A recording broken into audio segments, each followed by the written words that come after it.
So we all know that we are getting the Shangri-La Frontier rerun on the 9th or the 10th, depending where you are at. We have guides on Arthur and Oikatsu, but we never made one on Sanraku or Saga Zero. But since they've been out for a really long time, I think most of y'all should know what they do by now. And if you need more information on the unit, you can join our Discord server, linked in the description. Anyways, what's a rerun without unit buffs? Starting with our goat Sunraku, who's receiving minimal buffs, but still nice. A short 5-second increase to his normal arts duration. Now he's sitting at a solid 30-second duration for his physical resistance and evasion resistance reduction, which is solid. The rest of the buffs for him were small multiplier buffs, which is just some free damage, a 5,000% damage increase to his true art, and a 10,000% damage increase to his super art, which is actually solid. He also received a plus 10% skill CT speed when near death, which isn't anything crazy. These small buffs let him cycle better and allow him to deal a bit more damage, so a little min-max type upgrade thing.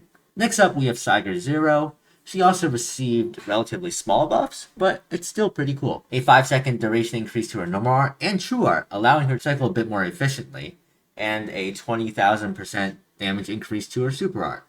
And for the first usage passive, it's increased from 400k to 440k, so that's a lot of damage. And the self APS boost from the passive, a 5 goes to 6, which makes this unit a bit more self-sustainable. Basically a better DPS than before, but nothing too crazy. Onto the Go Arthur.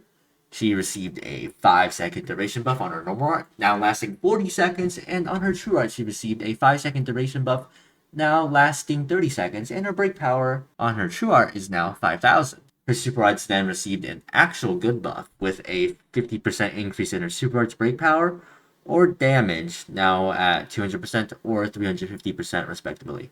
The break one is used if you used a normal art right before the super art, and the damage one is used when she uses her true art before a super art. And a small 20% damage buff to her ability to deal increased damage to enemies below 30% HP.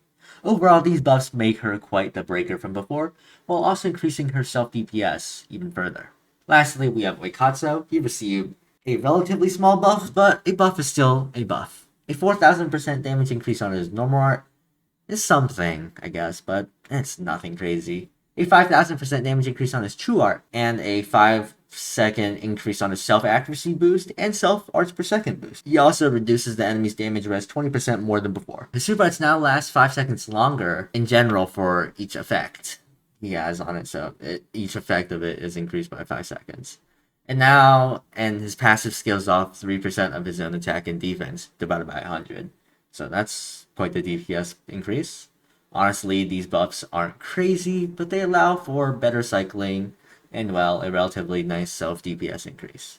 I want to say that all of these characters receive small buffs, enabling them to be a bit stronger than before, and to say the least, they are just a bit stronger than before. And I would recommend summoning if you're missing either Sanraku or Arthur. If you have those two, you can honestly just skip this banner and save for the slime rerun that should be coming within the next 2 months. I hope you guys enjoyed this video. See you guys in the next one.